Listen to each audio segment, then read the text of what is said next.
அப்போ ஒருத்தரை நமக்கு பிடிக்கல அப்படின்னா அது என்ன வேணாலும் இருக்கட்டும். அவர் பேசுனது உண்மையா பொய்யான்றதுல நான் வரல. ஏன்னா எனக்கு அது தேவையில்லை.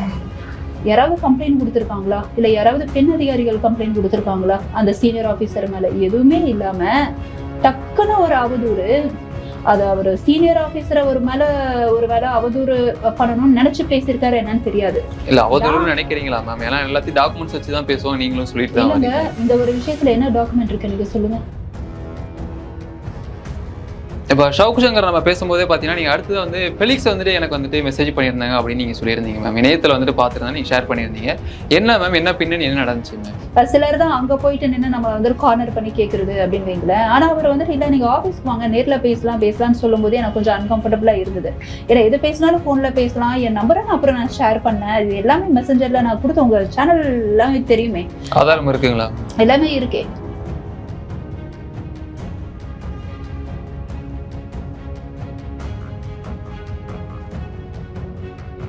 சுதந்திர போராட்ட தியாகிங்களா? இங்க பாருங்க, நான் எந்த சமூகத்துக்கும் எகென்ஸ்ட் இல்லைங்க. அந்த மனிதர் யாருன்னு கூட தெரியல. அவர்னால நிறைய நல்ல விஷயங்கள் வந்துட்டு தன்னை சுத்தி இருக்கிறவங்களுக்கு நடந்திருக்கலாம். ஆனா இளைஞர்கள் கண்டினியூஸா பிளான் பண்ணி ஸ்கெட்ச் போட்டு கூலிப்படையா செயல்பட்டு இருக்கக்கூடிய ஒரு நபரை தலைவர்னு கொண்டாடினாங்கன்னா, உண்மையாக தேசத்துக்காக சமுதாயத்துக்காக போராடின அந்த நல்ல தலைவர்களுடைய தடயமே இல்லாம போயிடுமே. இங்க இப்படி அவசரப்பட்டுட்டாங்க அப்படின்னும் போது இவங்க 2 பேத்து மேல நான் வச்சிருந்த இம்ப்ரெஷனே காலிங்க. ஆனா அதுக்குன்ட்டு சவுக்குக்கு குண்டாஸ் போடுறதெல்லாம் நான் அது என்கரேஜ் பண்ணல, அது வேற விஷயம். பட் ஃபெலிக்ஸ் மேல எனக்கு அந்த சம்பவத்துக்கு அப்புறம் இம்ப்ரெஷன் சுத்தமா எனக்கு காலி. இது சரியாகும்னு எனக்கு நம்பிக்கை.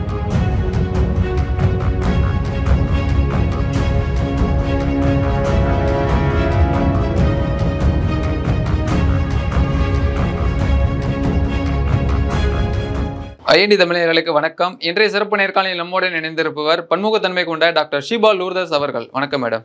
வணக்கம். இப்போ சவுக்கு சங்கர் கைது பார்த்தீங்கன்னா பரபரப்பாக பேசப்பட்டு வந்துட்டு இருந்துச்சு தொடர்ந்து. அவர் குறித்து பின்னணி என்ன நடந்துச்சு அப்படின்றது. அதன் பிறகு வந்துட்டு இப்போ மௌனமா இருக்க காரணம் என்ன மேம்? எப்படி பார்க்குறீங்க இந்த கைதெல்லாம்? சவுக்கு சங்கர் பொறுத்த வரைக்கும் அவருக்கு ரொம்ப வருஷமா நான் வந்துட்டு ஒரு ரசிகையினே சொல்லலாம். ஏன்னா அவர் பேசுகிற விதம், அந்த கான்ஃபிடென்ஸ், எப்பொழுதுமே கையில் வந்துட்டு ஒரு டேட்டா வச்சுட்டு ஃபேக்சுவலாக பேசுவார்.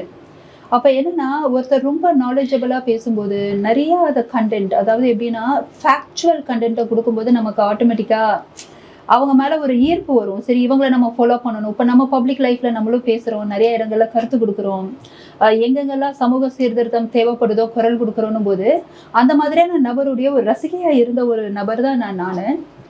சொல்லப்போனால் இன்னும் நான் ரசிகைன்னு தான் நான் சொல்லுவேன். ஆனால் கொஞ்சம் அவசரப்பட்டுட்டாருன்னு தான் நான் நினைக்கிறேன். ஏன்னா முடிஞ்ச அளவுக்கு ஸ்ட்ராங்காக எல்லாம் பேசிட்டு போயிட்டு இருந்தாரு. அதாவது ஆளுங்கட்சியோ இல்லை எதிர்கட்சியோ எதை எதிர்த்து அவர் பேசும்போதும் ஒரு சின்ன கண்ட்ரோல் வேணும்.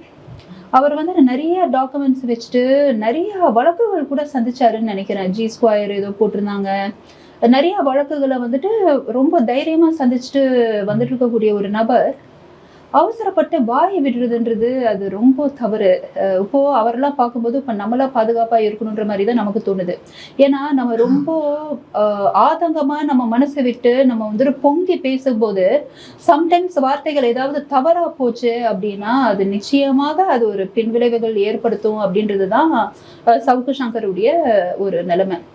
அவர் எனக்கு தெரிஞ்ச அதிகமாக பார்த்தீங்கன்னா, நான் அவருடைய இன்டர்வியூஸ் பார்க்கும்போதெல்லாம் நிறைய டாக்குமெண்ட்ஸை வச்சு பேசுவார். அவருடைய ப்ரெஸ் மீட்ஸும் பார்த்தீங்கன்னா ஒரு ரெக்கார்ட்ஸ் இருக்கும். ஆனால் யாராக இருந்தாலும் சரி, பெண்களை அவதூறாக பேசுனாங்கன்னா நான் அப்படியே ஆப்போசிட் ஆகிடுவேன். என்னதான் அவங்கள ரொம்ப வருஷம் ஃபாலோ பண்ணியிருந்தாலுமே ஒரு பெண்ணை அவங்க யாராக வேணாலும் இருந்துட்டு போகட்டும், ஏன் ஒரு செக்ஷுவல் ஒர்க்கராக கூட இருந்துட்டு போகட்டும், ஒரு பெண்ணை மேலே பழி சுமத்துறதுக்கு இல்லை அந்த ஒரு பெண்ணுடைய நடத்தையை பற்றி பேசுறதுக்கு இங்கே யாருக்குமே உரிமையோ தகுதியோ கிடையாது. யார் உரிமை எடுத்து பேசலாம்? அந்த பெண்ணுடைய தகப்பனார், இல்லை சகோதரர், இல்லை கணவன். அதுவும் ஒரு லிமிட் தாங்க. இங்கே சட்டம் லிவிங் டுகெதருக்கே இப்போ சாதகமாக தான் மூவ் ஆகிட்டு இருக்கு. நம்ம அப்படி எடுத்துக்கும் போது எங்கே வந்துட்டு அவர் மேலே உள்ள மரியாதை ஒரு படி எனக்கு இறங்க ஆரம்பிச்சிச்சுன்னா அவர் யூஸ் பண்ண வார்த்தைகள். அதாவது இப்போ இதுவே இவர் பேசின அந்த ஒரு விஷயமே ஒருவேளை ரெக்கார்டிக்கலா இல்லை அந்த ஒரு அதிகாரினால யாராவது பாதிக்கப்பட்டு அவங்க வந்துட்டு புகார் கொடுத்து அது வந்துட்டு நியூஸ்ல வந்தோ இல்லை அது ரிலேட்டடா ஏதாவது ஒரு எஃப்ஐஆர் ஃபைல் பண்ணி அது ரிலேட்டடா இவங்க பேசுறாங்கன்னா அது வேற. இப்ப பாருங்க, ராஜேஷ் தாஸ் விஷயம்லாம் நம்ம எல்லாரும் பேசிக்கிட்டு தானே இருக்கோம். யார் நம்மள கேள்வி கேட்கிறா? ஏன்னா பாதிக்கப்பட்டவங்க கம்ப்ளைண்ட் கொடுத்துருக்காங்க.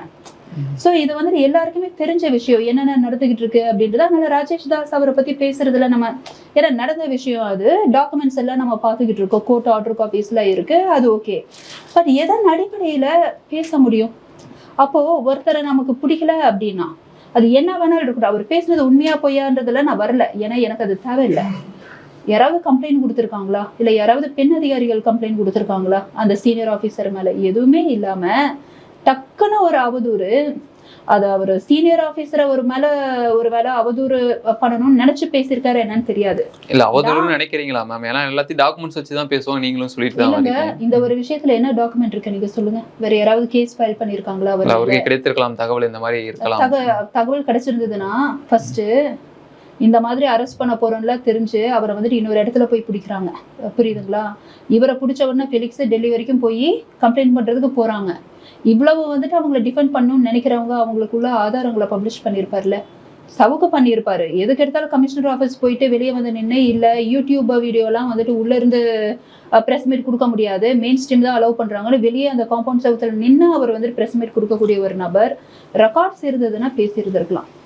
அதாவது நம்மள மாதிரி சமூக ஆர்வலர்களோ சமூக சீர்திருத்தவாதிகளோ நம்ம வந்துட்டு சமுதாயத்துல புற கருத்து வைக்கும்போது நம்ம ரொம்ப பாதுகாப்பாகவும் பொறுப்பாகவும் நம்ம இருக்கணும் அப்படின்றது தான்.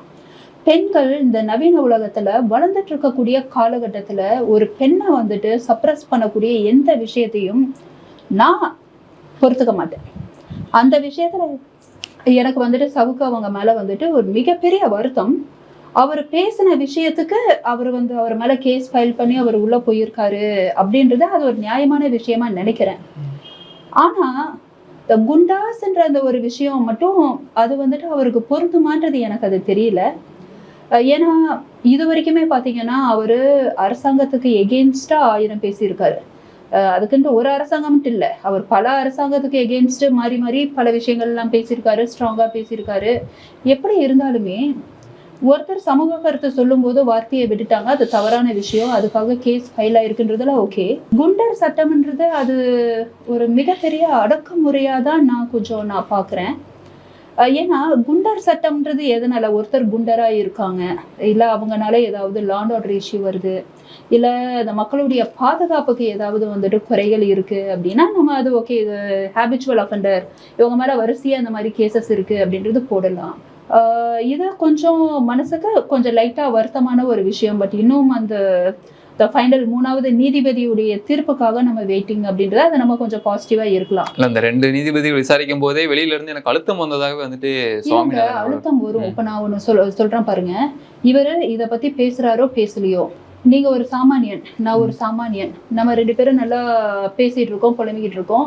நீங்க பண்ற தப்பெல்லாம் எனக்கு தெரியுது, ஒரு கட்டத்துல நமக்குள்ள வந்துட்டு ஒரு பிளவு வருது. அப்போ உங்க மேல உள்ள தப்ப நான் வந்துட்டு எப்படியாவது சுட்டி காமிச்சு உங்களுக்கு ஏதாவது பாதகம் உண்டு பண்ணணும் அப்படின்னு நான் நினைக்கிறேன்னு வைங்க. பிசினஸ்ல நீயா நானான்னு போட்டி ஒரு எக்ஸாம்பிளுக்கு சொல்றேன். 2 சாமானியர்களுக்கு மத்தியிலேயே பாதிக்கப்பட்ட ஒருத்தர் இன்னொருத்தரை நேரம் பார்த்து கரெக்டா நம்ம வந்துட்டு அவங்க மேல நம்ம வந்துட்டு அதுக்கான வன்மத்தை காட்டணும் அப்படின்னு ஒரு சாமானியன் நினைக்கும் போது அவர் பேசக்கூடிய ஒவ்வொரு வார்த்தையும் ரொம்ப ஸ்ட்ராங்கான ஒரு விஷயம். பொது வாழ்க்கையில இப்ப நானே பாத்தீங்கன்னா, இப்ப நான் வந்துட்டு நான் பேசுறேன்னா பொது கருத்துக்கள் பேசுறத பேச வேண்டிய விதத்துல நான் பேசி ஆகணும். பகைய வந்துட்டு சம்பாரிச்சு அப்படின்னு கிடையாது. அவரு பகையை சம்பாதிக்கிறேன்னு தெரிஞ்சும் அதே மாதிரி ஓப்பனா ஸ்ட்ரெயிட் கட்டா பேசுவார். அப்போ ஒண்ணு மட்டும் தெரியுது, அவருக்கு பின்னாடி பேக்ரவுண்ட் ஒவ்வொரு தடவையும் இந்த மாதிரி பேசும்போது நிச்சயமா இருக்கதாங்க செய்யுது. அதை உங்களாலையும் மறுக்க முடியாது, நம்மளாலையும் மறுக்க முடியாது. இப்ப நான் வந்துட்டு லபோதிபன் நான் ஏன் பேசல, திடீர்னு எனக்கு ஏதாவதுன்னா எனக்கு என்ன பேக்ரவுண்ட், யாராவது என்ன வந்துட்டு பேச சொல்லி எனக்கு பணம் கொடுத்துட்டு இருக்காங்களா? அது கிடையாது. சமூக ஆர்வலராக நம்ம பேசிட்டு இருக்கோம். பட் அவர் விஷயத்துல நிறைய சில பேக்ரவுண்ட் இருக்கிறனால ரொம்ப ஸ்ட்ராங்கா பேசுறவரு இவ்வளவு பண்ணும்போது பார்த்து இருக்கணுமா இல்லையா? காரணம் என்னன்னா நேரம் பார்த்துக்கிட்டு தான் இருப்பாங்க. இப்போ அரசியலே உள்ள ஒருத்தர் இறங்கிட்டு இருக்காங்க.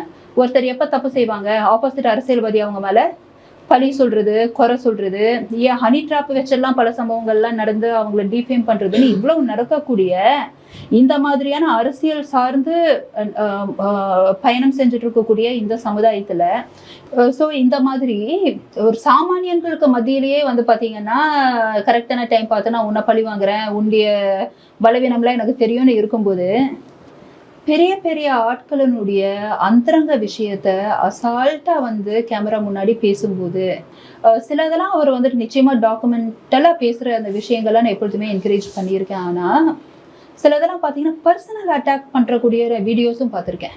அது ரொம்ப தவறு இல்லை, எல்லாத்துக்குமே ஒரு பவுண்டரி இருக்குங்க. டெமோக்ராட்டிக் கண்ட்ரி அப்படின்றதுக்காக நம்ம என்ன வேணாலும் பண்ணலாம், ஜனநாயகம் அப்படின்னா அது என்ன வேணாலும் பண்ணலான்றது அர்த்தம் கிடையாதுங்க.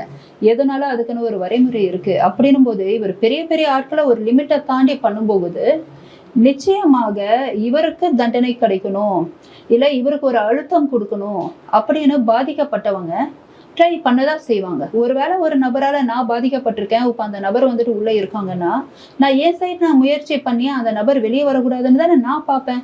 நான் யாருங்க, நான் அரசியல்வாதியா இல்லை நான் என்ன போலீஸ் ஆஃபீஸரா? ஒரு சாமானியன். நம்மளுடைய மைண்ட் செட் எப்படி இருக்கு? நம்ம சைடு மெரிட்ஸ் இருக்கு, ஆனா நம்ம பாதிக்கப்பட்டிருக்கோம் இந்த நபர்னால அப்படின்னா எப்படி இருக்கும்? இல்லை மெரிட்ஸே இல்லை அப்படின்னா கூட ஒரு லிமிட்டுக்கு மேல நம்ம பாதிக்கப்பட்டிருக்கோம், இல்லை நம்ம ஈகோ டச் ஆயிருக்குன்னா நம்மளுடைய சிந்தனை எப்படி போகும்? அதை தான் நம்ம பார்க்கணும். ஸோ யதார்த்தமான விஷயங்கள் தான் நடந்துட்டு இருக்கு. பட் அவர் செஞ்ச இந்த ஒரு விஷயம் வந்துட்டு தவறா அவருக்கே பேக் ஃபயர் ஆயிருக்கு. இது அரசாங்கம் இது கரெக்டான ஒரு ஆக்ஷன் எடுக்கிறது தான் நல்லது. ஏன்னா இதுக்கு மேல இதை ஃபாலோ பண்ணிட்டு நிறைய மற்ற தலைமுறைகள் வந்துட்டு இளைஞர்கள் அதை ஃபாலோ பண்ணக்கூடாது. ஆனா அதே சமயத்துல இந்த குண்டர் சட்டம் அப்படின்ற ஒண்ணு வந்துட்டு அது என்ன ஆகுதுன்னா இது கொஞ்சம் அரசாங்கத்துக்கு மேல ஒரு நெகட்டிவான ஒரு ஃபீட்பேக் வர்றதுக்கு நிச்சயமாக வாய்ப்பு இருக்கு. இல்லை எதற்கு எடுத்தாலும் வந்து அரசாங்கம் குண்டர் சட்டத்துல தான் போய் நிற்குதுங்களா? ஏன்னா விவசாயிகள் போராடினாங்க சமாதானமா, அவங்க மீது வந்து குண்டர் சட்டம் போட்டாங்க. இப்போ சவுக்கு சங்கர் மீது அதாவது கேப் கிடைச்சதுன்னா அந்த இடத்துல அந்த மாதிரி சொல்லுவாங்க இல்லையா, அந்த மாதிரி அரசாங்கம் வந்து செயல்பட்டு வருகிறது. அந்த குண்டர் சட்டத்தை கூட நீதிபதி அவங்க ரத்து செஞ்சாங்கன்னு வைங்களேன். அதனால இந்த மாதிரியான விஷயங்கள் நம்மளுடைய அரசாங்கத்துக்கு ஒரு நெகட்டிவான ஒரு ஃபீட்பேக் தான் திரும்ப திரும்பவும் கொடுத்துட்டு இருக்கு. அதனுடைய ஒரு கண்டினியூஷன் தான் இந்த குண்டா சட்டம். நம்ம சவுக்குக்கு அந்த போடக்கூடிய முயற்சி ஆக்சுவலி போட்டாங்க, அதை ரத்து செய்யறதுக்கான அந்த ஜட்ஜ்மெண்ட் நம்ம வெயிட் பண்ணிட்டு இருக்கோம். அதுதான் பார்க்கலாம். Okay ma'am. இப்போ சவுக்கு சங்கர் நம்ம பேசும்போதே பார்த்தீங்கன்னா நீங்கள் அடுத்தது வந்து ஃபெலிக்ஸ் வந்துட்டு எனக்கு வந்துட்டு மெசேஜ் பண்ணியிருந்தாங்க அப்படின்னு நீங்கள் சொல்லியிருந்தீங்க மேம். இணையத்தில் வந்துட்டு பார்த்துருந்தா நீங்கள் ஷேர் பண்ணியிருந்தீங்க. என்ன மேம், என்ன பின்னணி, என்ன நடந்துச்சு மேம்? எனக்கு ஃபேஸ்புக்கில் திடீர்னு ஃபெலிக்ஸ் வந்தார். மேடம் நீங்கள் நிறைய சர்வீஸ்லாம் பண்ணுறீங்க, நிறைய சாதனைகள்லாம் பண்ணுறீங்க, நான் உங்களை ப்ரமோட் பண்ணுறேன் அப்படின்னு சொன்னாங்க. நான் அப்போ திரும்ப நான் என்ன சொன்னேன்னா, ஏங்க நீங்கள் ப்ரமோட் பண்ணணும்னு நினைக்கிற அளவுக்கு நான் நடிகை கிடையாது, இல்லை நான் வந்துட்டு பொது வாழ்க்கையில் இருக்கணும் அப்படின்னு சொல்கிற அரசியல்வாதியும் கிடையாதுங்க. நான் வெறும் டெக்னோக்ரேட்டுங்க. சமூகத்தின் மேல உள்ள அக்கறையில எங்கெங்க என்னால முடியுமா அங்கங்க மட்டும் குரல் கொடுக்குறேன். பேட்டி எடுக்கிறேன்னு சொல்லி மெசேஜ் பண்ணியிருந்தாங்களா இல்லை எப்படி மேம்? இல்லை அதுதான் சொல்ல வரேன். உங்களை ப்ரொமோட் பண்றேன்னு சொன்னாங்க.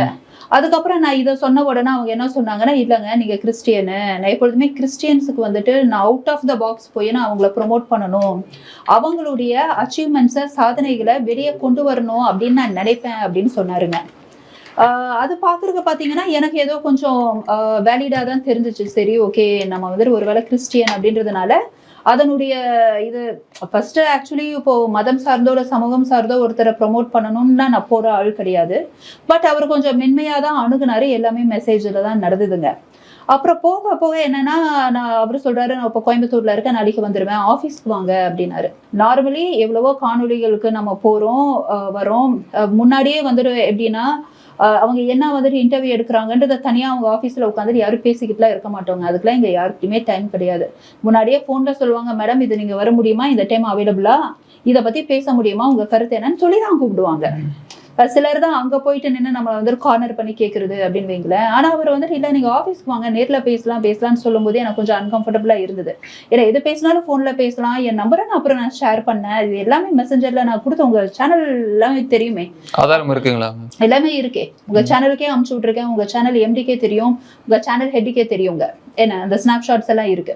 ஒரு கடத்தில் நான் திரும்ப திரும்ப என்ன சொல்கிறேன்னா, இவர்கிட்ட ஃபெலிக்ஸ்ட எனக்கு கொஞ்சம் பயமாக இருக்கு, ஆடியோ அனுப்புகிறேன். ஏன்னா நீங்க அரசியல்வாதிகளையே தான் நீங்க வந்துட்டு இன்டர்வியூ பண்றீங்க, நான் ஒரு சராசரியான ஆளு, நீங்க என்ன கூப்பிட்டு நீங்க வந்துட்டு இன்டர்வியூ பண்றேன், நான் ப்ரொமோட் பண்றேன், என் சாதனைகளை வெளியே கொண்டு வரேன்னு நீங்க சொல்லும்போது எனக்கு கொஞ்சம் பயமா இருக்குங்க. உண்மைதானங்க. ஏன்னா அந்த சமயத்துலதான் அவரு இந்த சவுக்கு சங்கர் பிரச்சனை, நான் சொல்றது என்னன்னா போன நவம்பர் டிசம்பர் அந்த டைம் எல்லாம் என்னன்னா அவங்களுடைய அந்த இதுதான் பரவலா போயிட்டு இருந்தது அப்படின்ட்டு. அதுக்கப்புறம் அவர் வந்துட்டு இல்லை நாளைக்கு நான் கோயம்புத்தூர்ல இருந்து வந்துடுவேன், நேரில் ஆஃபீஸ்க்கு வாங்க அப்படின்றாங்க. கடைசியான ஒரு ஆடியோ போட்டேன். சார், அந்த சவுக்கு சங்கர் விஷயம் உங்கள் விஷயம்லாம் போயிட்டுருக்கு. நான் வந்துட்டு என் பேரை கெடுத்து போனோன்னு எனக்கு பயமாக இருக்குது. ஏன்னா சிலர்லாம் கூப்பிட்டு கார்னர் பண்ணி அவங்களுடைய ரெப்புடேஷனை ஸ்பாயில் பண்ணுறதுக்குலாம் பண்ணுறாங்க. நான் அரசியல்வாதி கிடையாது. நான் யாரை பற்றியும் தப்பாக பேசின நபரும் கிடையாது. சமூக கருத்தை பேசுவேன், அவ்வளோதான். குரல் கொடுப்பேன், அவ்வளோதான். எனக்கு அது கொஞ்சம் பயமாக இருக்குது அப்படின்ட்டு கொஞ்சம் சவுக்கு சங்கரை பிக்சரில் கொண்டு வந்து நான் பேசினேன். அந்த ஆடியோக்கு அப்புறம் அவர் என் லைனில் வரவே இல்லை. அதை ஒரு அடுத்த கட்டத்துக்கு அவர் எங்கே போகிறாரு அப்படின்னு கேட்டால், மெசஞ்சரில் அவருக்கு என்னால் மெசேஜே பண்ண முடியல. ப்ரொஃபைல்லாம் பார்க்க முடியுது. அப்படியே அங்கேருந்து எஸ்கேப் ஆறாரு. அப்போ நான் யோசிச்சேன், அப்போ ஜென்யூனாக பேசியிருக்காங்கன்னா ஜென்யூனாக இருந்திருக்கலாம், என் நம்பர் இருக்குது, லைனில் வந்திருக்கலாம், பேசியிருக்கலாம்ல. அவருக்கு வந்துட்டு என்னென்னா எனக்கு விவரம் தெரிலன்னு நினச்சிருந்துருக்கலாம். உங்களுக்கு புரியுதுங்களா? எதுவுமே பேக்ரவுண்டு தெரியாது போல இருக்குன்னு நினச்சிருந்துருக்கலாம். அப்போது நான் வந்துட்டு பாசிட்டிவாக நான் எடுத்துக்கல. ஆனால் ஃபெலிக்ஸை எனக்கு தெரிஞ்சது எப்படின்னா, அவருக்கு என்னை பற்றி தெரியாது. அவர் அந்த ரெட் பிக்ஸ்ன்ற சேனல் வந்துட்டு சில வருடங்களுக்கு முன்னாடி ஓப்பன் பண்ணும்போது நான் வெளிநாட்டில் இருக்கேன். அப்போ அவர் வந்துட்டு பேசுவார், நான் அந்த மாதிரி சமூகத்துக்கு நான் குரல் கொடுக்க போகிறேன், எங்கள் சேனலுக்கு ஹெல்ப் பண்ணுங்கள், அந்த கூகுள் பே QR கோடெல்லாம் காமிச்சு ரொம்ப பாவமாக இதாக பேசிகிட்டு இருப்பார்.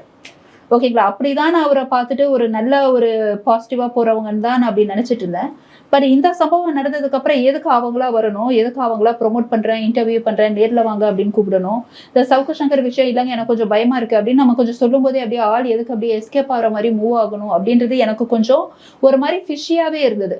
அதனால் எனக்கு ஒன்றும் அதாவது அவர் நல்ல இன்டர்வியூ அதெல்லாம் பண்ணுறாரு அப்படின்றது இருந்தாலும் இந்த சம்பவத்துக்கு அப்புறம் எனக்கு ஒன்றும் பெரிய இம்ப்ரெஷன்லாம் அந்த ஃபெலிக்ஸ் மேலே இல்லை. அது ஒன்று. இன்னொன்று, இந்த சவுக்கு சங்கர் வந்துட்டு இந்த பெண் காவல் அதிகாரிகளை பற்றி சொன்ன விஷயம் இருக்குது பாருங்களேன், அதில் எனக்கு வந்துட்டு ஃபெலிக்ஸ் மேலேயே முரண்பாடு. ஃபெலிக்ஸ் வெறும் இன்டர்வியூ பண்ண நபர் அப்படின்றது மட்டும் நீங்கள் அதை பார்க்க முடியாது.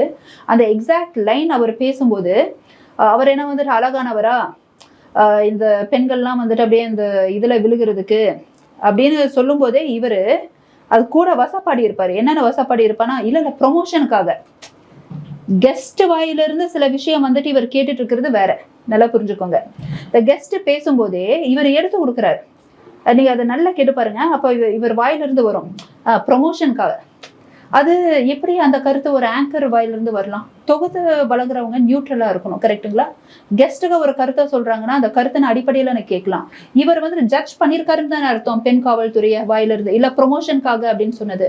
அதெல்லாம் பார்க்கும்போது எனக்கு என்ன ஆச்சுன்னா, என்னடா அது எல்லாம் நல்லா பேசிக்கிட்டு இருக்கிறாங்க, ரொம்ப ஸ்ட்ராங்கா பேசுறாங்க, அரசாங்கம் வந்துட்டு ஸ்ட்ராங்கா எதிர்க்கிறதுக்குலாம் ஒரு தில்லு வேணுங்க, ஓகேங்களா? அப்போ நிறைய ஃபேக்ட்ஸ் அவங்க கையில இருக்கணும். எல்லாம் இருந்தும் இந்த ஒரு விஷயத்துல இந்த பெண்கள் அப்படின்றது, ஏன்னா பெண்கள் மேல அவதூறு அப்படின்னா அந்த பெண் யாரா இருந்தாலும் தப்பு தான்.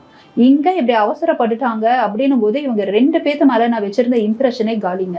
ஆனா அதுக்குன்ட்டு சவுக்குக்கு குண்டாஸ் போடுறதெல்லாம் நான் அது என்கரேஜ் பண்ணல, அது வேற விஷயம். பட் ஃபிலிக்ஸ் மேல எனக்கு அந்த சம்பவத்துக்கு அப்புறம் இம்ப்ரெஷன் சுத்தமா எனக்கு காலி. இது சரியாகும்னு எனக்கு நம்பிக்கை இல்லை.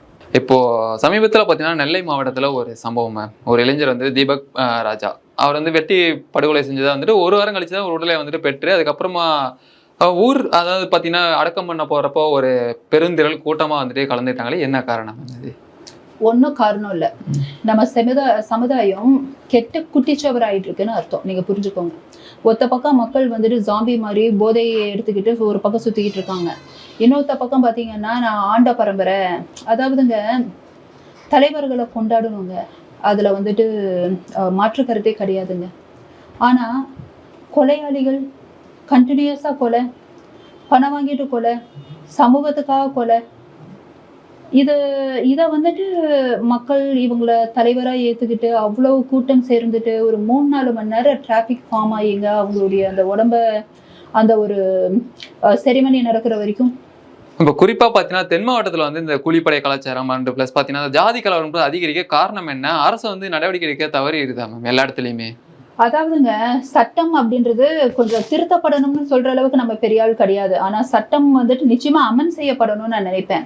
ஒரு சின்ன எடுத்துக்காட்டு, நீங்க சொல்றீங்களா இப்போ அதிகரிச்சுட்டே வருது அப்படின்ட்டு. இப்போ முதல்ல நடக்குதுன்னா அது ஓகே, ஏன்னா அந்த காலத்துல அந்த எஜமான் காலடி மண் எடுத்து அப்படின்ற அந்த அந்த கல்ச்சர் தாங்க.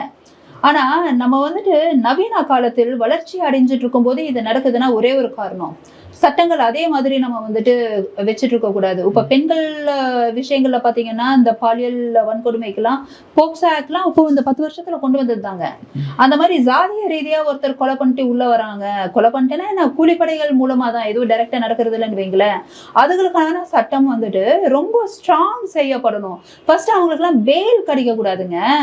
இப்போ இந்த தீபக் ராஜா விஷயத்திலேயே பாத்தீங்கன்னா அவர் கையில கன் இருக்கான், ஆனா அந்த சமயத்துல அவர் வந்து கன் எடுத்துட்டு போலியாம், கார் டேஷ்போர்ட்ல விட்டுட்டு போறாராம். எனக்கு ஒண்ணு மட்டும் புரியலங்க, கன் யார் கையில இருக்கணும்? இப்போ இந்த மாதிரியான நபருக்கு இப்போ அரசாங்கம் பாதுகாப்பு கொடுத்து கன்னு கொடுக்குறாங்களா? ஏன்னா எனக்கு ஒரு தெரிஞ்ச ஒரு கேஸ் இருக்குங்க, ஓகேங்களா? நான் அது பேரு சொல்ல விரும்பல, யார் என்னன்னு சொல்ல விரும்பல, என் அனுபவத்துல சொல்றேன். நல்ல மெரிட்ஸ் உள்ள ஒரு நபர், நல்ல ஒரு சமுதாயத்துக்காக உழைக்கக்கூடிய ஒரு நபர், கோட் ஆஃப் கான்டக்ட் பெஸ்ட், அதாவது அவங்க மேல ஒரு கிரிமினல் கேஸோ சிவில் வழக்கோ எதுவுமே இல்லாம தன்னுடைய நடத்தையை சமுதாயத்துல ரொம்ப அதிகமா பேணிய நபர். அவருக்கு சுப்ரீம் கோர்ட் ஆர்டரே இருக்குங்க போலீஸ் ப்ரொடெக்ஷனுக்கு, ஹைகோர்ட் ஆர்டரும் இருக்கு போலீஸ் ப்ரொடெக்ஷனுக்கு. ஒரு வருஷத்துக்கு மேல அந்த வெரிஃபிகேஷன் இந்த வெரிஃபிகேஷன் இழுத்துக்கிட்டே இருக்காங்க. ஏன்னா சிவிலியன் லைசன்ஸ் நம்ம பார்த்து கொடுக்கணும் அப்படின்ட்டு. அதுவும் மாரல் கோட் ஆஃப் கான்டக்ட், அதாவது நல்ல நடத்தை உள்ள ஒரு நபர், இத்தனைக்கும் கோர்ட் ஆர்டர் காப்பிலாம் இருக்கு, போலீஸ் ப்ரொடெக்ஷன் இருக்கிற நபருக்கே டக்குன்னு ஆம் லைசன்ஸ் கொடுக்க மாட்டிருக்காங்க. இவங்கெல்லாம் யாரு என்ன எல்லாமே தெரியுது, எப்படி கொடுத்தாங்க ஆம் லைசன்ஸ்? ஒருவேளை அரசியல் பின்புலத்துல இருந்து வாங்கியிருப்பாங்க. அதுதானங்க, இப்போ இதை வந்து அதிகமாகிட்டே இருக்குன்னா அது எப்படி அரசியல் பின்புலம் இல்லாம நடக்கும்னு நீங்க நினைக்கிறீங்களா? எவ்வளவு வருஷமா இது நடந்துகிட்டு இருக்குன்னு நினைக்கிறீங்க? அதாவது இன்னொன்னு காரணமா இருக்கலாம், சில விஷயங்களை நம்ம கை வச்சா சமூக பிரளயம் ஏற்படும், ரெண்டு கோஷ்டிகள் அடிச்சுப்பாங்க. இப்போ ஒவ்வொன்றா நடக்கிற கொலை ரெண்டு சமூகமா மோத ஆரம்பிச்சிச்சு அப்படின்னா, இடையிலாம் பாத்தீங்கல்ல இந்த ஹிந்து முஸ்லிம் கலவரம்லாம் நடந்ததுல, அந்த மாதிரி கலவரம் அளவுக்கு போயிடக்கூடாதுன்னு கூட நினைச்சு அரசாங்கம் பாதுகாப்பா இதை ஹேண்டில் பண்ணணும்னு நினைக்கலாம். ஆனா எவ்வளவு வருஷம்? ஏன்னா எல்லாத்துக்குமே தெரியுது யாரு பின்புலம், யாருக்காக பழி வாங்குறாங்க, யாரை விட்டு பழி வாங்குறாங்க, என்ன நடக்குது. ஹனி ட்ராப்பெல்லாம் நடந்திருக்கு, ஒரு பொண்ணுடைய தலையை வெட்டி போட்ட சம்பவம். இதுல வந்துட்டு என்னன்னா அந்த ஜாதிய கோட்பாடுக்குள்ள நபர் மட்டும் இறக்கல, அவங்களுக்கு வந்துட்டு உள்ள பிடிக்காத ஆப்போசிட் பார்ட்டி, யாரை பழிவாங்கணும்னு நினைக்கக்கூடிய ஆப்போசிட் பார்ட்டிக்கு தெரிஞ்சவங்கன்ற ஒரே ஒரு காரணத்துக்காக தூரத்து சொந்தமா இருக்கக்கூடிய ஒரு என்ஜினியரு, ஒரு அட்வொகேட்டு, அவங்களாம் என்ன பண்ணாங்க? நீங்க ஒரு சின்ன எக்ஸாம்பிள் நான் சொல்றேன். எமோஷனலா கொலை பண்றாங்கல்ல, அதை குடிச்சிட்டு கொலை பண்ணிடுறாங்க. என்ன பண்றதுன்னு தெரியாம கோபத்துல அந்த நிமிஷம் அவங்க கோபத்தை கட்டுப்படுத்த முடியாம கொலை பண்ணிடுறாங்க. அந்த கள்ள தொடர்பு அந்த விஷயம் எல்லாம் தெரிஞ்சுக்கிட்டு அந்த மாதிரிட்டு அந்த மாதிரியான கொலை குற்றவாளிகள் கூட இன்னும் சிறையில இருக்காங்க. ஆனா வருஷமா ஒருத்தர் எங்க பதுங்குறாங்க, எப்ப வெளியே வராங்கன்னு அதை பார்த்து ஸ்கெட்ச் போட்டு கார்னர் பண்ணி ஆட்களை வச்சு பிளான் பண்ணி தூக்குறாங்க. அவங்களுக்கு பெயில் எப்படி கிடைக்குது? பெயில்ல ஃபர்ஸ்ட் அவங்க வெளியே வரலாமா? அப்படி வெளியே வர்றவங்க என்ன பண்றாங்க, அவங்க ஃபர்ஸ்ட் போய் ஒளிஞ்சுக்கிறாங்க. ஏன்னா ஆப்போசிட் கோஷ்டியை எப்ப வேணாலும் அவங்களை அட்டாக் பண்ணலாம் அப்படின்ட்டு. இப்போ பெயில் கிடைக்குது அப்படின்னாலே ஒரு கண்டிஷனல் பெயில் தானே. மிஞ்சி போன கண்டிஷனல் பெயில்ல என்ன சொல்லுவாங்க, எப்பப்பெல்லாம் இன்வெஸ்டிகேஷனோ நீங்க அப்பியர் ஆகணும், நீங்க அப்ஸ்காண்ட் ஆகக்கூடாது, அதை ஒண்ணு சொல்லி இருப்பாங்க. இன்னொன்னு வந்துட்டு என்ன, விட்னஸை கலைக்காதீங்க, அது இது கண்டிஷனல் பெயில், கரெக்டுங்களா? அப்போ ஒருத்தர் அப்ஸ்காண்ட் ஆகக்கூடாதுங்க, அவங்க கேஸ் ஹியரிங் கரெக்டா வந்தா மட்டும் அது போதாது. போலீஸினுடைய அந்த ஒரு கட்டுப்பாட்டுக்குள்ள கண்ட்ரோலுக்குள்ள இருக்கணுங்க இந்த மாதிரியான அக்யூஸ்டுக. ஏன்னா இவங்க மேல வந்துட்டு இது ஒரு வழக்கு இல்லை, பல வழக்குகள் இருக்கு. இந்த மாதிரி கூலிப்படையா அவங்க செயல்பட்டு பண்ணக்கூடிய இதெல்லாம் இருக்குன்னா காவல்துறையினுடைய கண்காணிப்புல தானே அவங்களா இருக்கணும். ஆனா அவங்க சமுதாயத்திலேயே மறைஞ்சு வாழ்றாங்க. ஏன்னா எப்ப வேணாலும் அவங்களுக்கு என்ன வேணாலும் ஆகும் அப்படின்ற அந்த ஒரு விஷயமே பாத்தீங்கன்னா அது பலவீனம் தானே. பலவீனமான சமுதாயம், பலவீனமான காவல்துறை, பலவீனமான அரசியல் கட்டமைப்புல தானே நம்ம இருக்கோம்னு அர்த்தம். அந்த மாதிரி நபர்களுக்குள்ள எப்படி ஆம் லைசன்ஸ் இருக்கு, எதுக்கு கன் இருக்கு? அந்த ஆம் லைசன்ஸ் வந்துட்டு அங்கீகரிக்கப்பட்டதுன்னா இந்நேரம் கேன்சல் பண்ணியிருக்கணும். கேன்சல் பண்ணிட்டு அவங்களுக்கு வந்துட்டு ஒரு உயிருக்கு பாதுகாப்பு இருக்கு அப்படின்னு நினைக்கிறாங்கன்னா அவங்களுக்கு வந்துட்டு வேற மாதிரி ஏதாவது ப்ரொடெக்ஷன் கொடுங்க. இல்லை ஆப்போசிட் பார்ட்டி யாருனால பாதிக்கப்படுறாங்களோ அவங்கள கூப்பிடுங்க. இன்னொரு ஆப்போசிட் பார்ட்டி வந்துட்டு ரொம்ப தலைமுறைவாக தான் வந்துட்டுலாம் போயிட்டு இருக்கிறாங்க, அவங்களுக்கு எதுவும் ஆகக்கூடாது அப்படின்ட்டு. போலீஸுக்கே ஒருத்தர் எங்க மறைஞ்சு வாழ்றாங்கன்னு தெரியாம இருக்குன்னா சாமானியனுக்கு எப்படி தெரியும்? சட்டத்தினுடைய கட்டுப்பாட்டுக்குள்ளேயே எல்லாமே இருக்குன்னு சொல்ல முடியாததுக்கு ஒரு சின்ன ஒரு விதிவிலக்கு தான் இந்த சம்பவம். எல்லாமே சட்டத்துக்கு உட்பட்டோ இல்ல வந்துட்டு நம்மளுடைய சட்டம் நினைச்சா நம்ம வந்துட்டு என்ன வேணாலும் பண்ணிடலாம், ஒரு நல்ல நியாயம் கிடைக்கும், இல்ல ஒரு சீர்திருத்தம் நடக்கும் அப்படின்ற அந்த விஷயங்கள் பொய்யா போகிறதுக்கான ஒரு எடுத்துக்காட்டான ஒரு விஷயம் தான் இவ்வளவு வருஷமா இது நடந்துட்டு இருக்கு. இன்னும் போக போக அதிகமா ஏன் நடந்துகிட்டு இருக்கு அப்படின்னா, ஒரு லிமிட்டுக்கு மேல இந்த குற்றங்கள் தொடரும் போது தண்டனைகள் ரொம்ப ஸ்ட்ராங்காக்கப்படணும். ஸ்ட்ராங் பண்ணுங்க. எந்த அரசாங்கமா இருந்தாலும் சரி, எந்த அரசாங்கத்தையும் இங்க பிளேம் பண்றதுக்கு யாருமே கிடையாது. ஆனா அடுத்த தலைமுறை பிறக்கும் போது ஜாம்பியா பிறந்து அவங்க வந்துட்டு போதையிலேயே தான் பிறப்பாங்க. போதையிலேயே தான் 2 பேர் இருக்காங்க, போதையிலேயே தான் 2 பேரும் ஒண்ணு சேர்றாங்க. பிறக்கிற குழந்தையும் வந்துட்டு ஜாம்பியா தான் பிறக்குது. அதை கட்டுப்படுத்தணும். இந்த பக்கம் பாத்தீங்கன்னா இப்பவே சின்ன சின்ன பசங்க, மிடில் ஏஜ்டு இல்ல, அந்த காலத்து ஆட்கள் வந்துட்டு சாதி வரி பிடிச்சிட்டு பேசுறது, நான் ஆண்ட பரபரன்னு பேசுறான், அது கூட அந்த காலத்து மக்கள் போக போக அது தலைமுறை மாறிட்டு வருதுன்னு சொல்லலாம். இல்ல இன்னமும் அதே நிலைமை தான் நீடிக்குதா மேம்? ஏன்னா அரசியல் அந்த ஜாதி வச்சுதான் மையப்படுத்தி நகர்ந்துட்டு இருக்குங்களா அரசியல் வாழ்க்கையை? உண்மைதானே, நீங்க சொல்லுங்க. இப்ப சில இடங்கள் எல்லாம் ஆபீசர்ஸ்ல போடுறாங்கன்னா, ஓஹோ இங்க இந்த ஜாதி பிரச்சனை இருக்கு, இந்த ஜாதிக்காரங்க இருக்காங்க, இந்த ஜாதியில ஒரு ஆபீசர் போட்டா அது வந்துட்டு கொஞ்சம் கரெக்டா இருக்கும். அந்த மாதிரி தானே ஜாதி ஓரியன்டாக தாங்க எல்லாமே போயிட்டு இருக்கு. இதை நான் பல தடவை சொல்லியிருக்கேன். வஉசி நம்ம ஆராஜா அவர் கொஞ்சம் இதா பேசும்போது கூட வஉசின்றது எல்லாத்துக்குமே தலைவர் தான். ஆனா ஒரு சமுதாய மக்கள் மட்டும் நாங்க ஆர்ப்பாட்டம் பண்ணுவோம், அதான் பண்ணுவோம்னு சொல்லிட்டு அது ஒரு ஜாதி பிரச்சனையா அது கொண்டு வரலையா? இந்த மாதிரி நிறையாவே நம்ம சொல்லலாம். காமராஜரை சொல்லலாம். ஜாதியின் அடிப்படையில தான் பல விஷயங்கள் மூவ் ஆயிட்டு இருக்கு. ஏன் மத்திய அரசுல இருந்து நம்ம இப்போ மாநில அரசு எக்கனாமிக்கல் வீக்கர் செக்ஷன் இடபிள்யூஎஸ் எல்லாத்துக்குமே தெரியும். பொருளாதாரத்துல பின்தங்கிய செக்ஷன்ஸ்னு சில ஜாதிகளை அதுக்குள்ள அடக்கி அதுக்கு வந்துட்டு இவ்வளவு பர்சன்ட் அவ்வளவு பர்சன்ட்னு போட்டு எல்லாம் ஜாதி ஓரியன்டா தாங்க போயிட்டு இருக்கு. ஜாதி ஓரியன்டா போயிட்டு இருக்கிறதுனாலதான் இப்ப பிசிலையும் எம்பிசிலையும் பாத்தீங்கன்னா அதுலயும் பொருளாதாரத்துல பின்தங்கிய மக்கள்லாம் இருக்கதான் செய்யறாங்க. கையில ஒண்ணுமே இல்லாம பிச்சை எடுக்கிற நிலைமையில இருக்கதான் செய்யறாங்க. ஆனா அவங்களுக்கு எல்லாம் சலுகை போறது கிடையாது. எஸ்டின்னு சொல்லிட்டு அவங்களுக்கு ஒதுக்கீடு போனாலும் இல்ல ஃபார்வர்டு காஸ்ட் அப்படின்னு சொல்லிட்டு நல்ல ஹை ப்ரொஃபைல் சொசைட்டிக்கு எல்லாம் வந்துட்டு இந்த பண பிரச்சனை பொருளாதார பிரச்சனை இருக்க போறது இல்ல. இங்க மாட்டிட முடிக்கிறது மிடில் கிளாஸ். ஏன்னா பொருளாதாரத்துல பின்தங்கியவங்கன்ட்டு அவங்க வந்துட்டு அரசாங்கத்தினால அந்த ஒரு பட்டியலிடப்பட்ட அந்த மக்களுக்கு எல்லாம் நிறைய விஷயம் வந்துட்டு ஃப்ரீயாவே வந்துட்டு அரசாங்கம் கொடுக்குது. இங்க பாதிக்கப்படுறவங்க பிசி எம்பிசி தான். அப்ப நீங்க ஒத்துக்கணும், நம்ம சமுதாயம் வந்துட்டு இந்த சமூகம் ஜாதி அப்படின்ற கட்டமைப்புல தான் பொருளாதார ரீதியா கூட மூவ் ஆயிட்டு இருக்குங்க. சோ இந்த மாதிரி சமயத்துல இளைஞர்கள் தான் வந்துட்டு மனசளவுல அந்த ஜாதி வரியை கொண்டு வராங்க. ஒரு சின்ன இது பாத்தீங்கன்னா தீபக் ராஜா அவருடைய உடம்பெல்லாம் பண்ணும்போது இல்லங்க, நான் சொல்றது வந்துட்டு அந்த சாங்கியம் நடக்கிறதுக்கு அவருடைய உடல்ல கூட்டு போகும்போது 3-4 மணி நேரம் டிராபிக், எவ்வளவு கூட்டம் நீங்க பாத்தீங்களா? கொண்டாடுறாங்க. இளைஞர்கள் யாரை கொண்டாடணும்? சுதந்திர போராட்ட தியாகிங்களா? இங்க பாருங்க, நான் எந்த சமூகத்துக்கும் எகென்ஸ்ட் இல்லைங்க. அந்த மனிதர் யாருன்னு கூட தெரியல. அவர்னால நிறைய நல்ல விஷயங்கள் வந்துட்டு தன்னை சுத்தி இருக்கிறவங்களுக்கு நடந்திருக்கலாம். ஆனா இளைஞர்கள் கண்டினியூஸா பிளான் பண்ணி ஸ்கெட்ச் போட்டு கூலிப்படையா செயல்பட்டு இருக்கக்கூடிய ஒரு நபரை தலைவர்னு கொண்டாடினாங்கன்னா உண்மையாக தேசத்துக்காக சமுதாயத்துக்காக போராடின அந்த நல்ல தலைவர்களுடைய தடயமே இல்லாம போயிடுமே. இப்ப அந்த மாதிரி தானே ஆயிட்டு இருக்கு. இப்ப அடுத்து வந்துட்டு ஆப்போசிட்ல யாராவது ஒரு தலைவர் இருப்பாங்க, இவங்களுக்கு ஆப்போசிட் கோஷ்டி, அவங்கள தலையில தூக்கிட்டு நீங்க கொண்டாடுறீங்க. யார இளைஞர்கள் தலைவரா ஏத்துக்கணும்ன்றது இல்லையே. இதை நான் பல காணொலியில சொல்லியிருக்கேன் சார். அதை நான் திரும்ப நான் ஞாபகப்படுத்துறேன். மாமன்னன் படம்லாம் நல்ல ஜாதி ரீதியா நல்ல ஒரு கருத்து கொண்டு வந்த படம் தான். ஆனா அங்க போய் சேர்ந்த கருத்து என்ன சொல்லுங்க? ஆண்ட பரம்பரைன்னு ஃபஹத் ஃபாசிலுக்கு ஒரு வில்லன் ரோல் தான், அது நெகட்டிவ் ரோல். ஆனா ஃபஹத் ஃபாசிலுக்கு கட் அவுட் வச்சு பால் அபிஷேகம்லாம் பண்ணி இளைஞர்கள் வந்துட்டு கொண்டாடலீங்களா? இளைஞர்களுடைய மனநிலை இப்படி வந்துகிட்டு இருக்குன்னு போது நம்ம இதை மாற்றணும். அரசாங்கம் மாற்றணும், சமூக சீர்திருத்தவாதிகள் மாற்றணும், காவல்துறையை மாற்றணும். இப்பெல்லாம் பார்த்தீங்கன்னா நம்ம என்னென்ன விழிப்புணர்வு அதிகமாக கான்சென்ட்ரேட் பண்ணிட்டு இருக்கோம்? ட்ரக் அவேர்னஸ் கொடுக்குறோமா? Okay. Good touch bad touch நம்ம கொடுக்குறோங்களா? அதெல்லாம் ஓகே. அதே சமயத்துல நம்ம இந்த ஜாதி ரீதியாக நம்ம வந்துட்டு வன்முறையில் இறங்கக்கூடாது. ஜாதின்றது அவங்கவுங்களது முக்கியம்தான், இல்லைன்னு சொல்லலை. ஆனா அதை வந்துட்டு வன்முறையாக கொண்டு வந்து தான் ஆண்டவங்க பெரியவங்க அப்படின்ற அது வராம இருக்கிறது கூடயே விழிப்புணர்வு கொடுக்கணும். இப்ப இங்க ஒரு சேலஞ்ச் இருக்கு. அது எப்படிங்க? நாங்க மாணவர்களுக்கு ட்ரக் அவேர்னஸ் கொடுக்கலாம், மாணவர்களுக்கு குட் டச் பேட் டச் அது இதெல்லாம் சொல்லி கொடுக்கலாம். ஆனா அதே மாணவர்கள்கிட்ட ஜாதி ரிலேட்டடா பேசும்போது ஜாதி பத்தி எதுவுமே தெரியாத அந்த மாணவர்கள்ட்ட நம்ம பேசி நம்மளே அந்த ஜாதி இதை நம்ம ஊற்றிடுவோமோன்ற பயத்துல கூட இதை பத்தி யாருமே இளைஞர்கள்ட்டையோ இல்லை நம்ம இந்த மாணவர்கள்ட்டையோ பேசாம இருக்கோம்.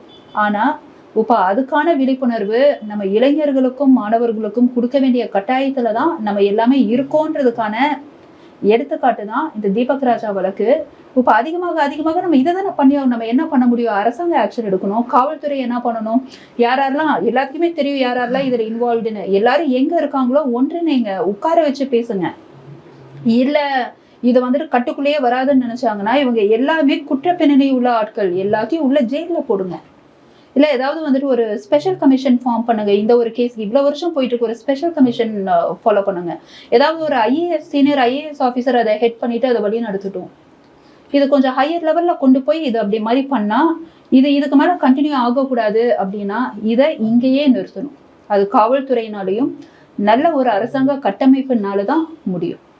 மாற்றம் ஏற்படுதான்னு பொறுத்திருந்து பார்க்கலாம் மேம். தொடர்ந்து பேசவும், தகவலை பகிர்ந்து கொண்டமைக்கு நன்றி மேம். நன்றி.